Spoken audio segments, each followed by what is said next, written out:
Saint-Cyr-sur-Loire, où vivent près de 16 000 habitants, sera l'une des premières à doter sa police municipale d'armes. Ici, l'effectif est de 3 policiers qui verront bientôt leurs moyens de protection renforcés.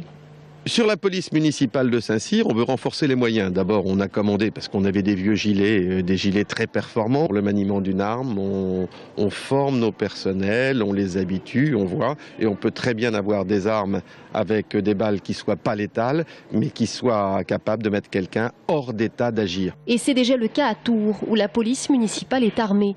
Même chose à Joué-les-Tours.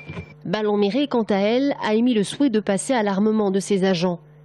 Une nécessité selon les syndicats de police qui considèrent l'arme comme un outil de travail indispensable aux policiers municipaux, devenu aujourd'hui une cible à part entière. Aujourd'hui, même l'utilisation d'une arme à feu, elle est cadrée, c'est l'article 122-5 du code pénal qui le prévoit, c'est la légitime défense. Donc ce n'est pas des cow-boys qui seront en plus dans la rue.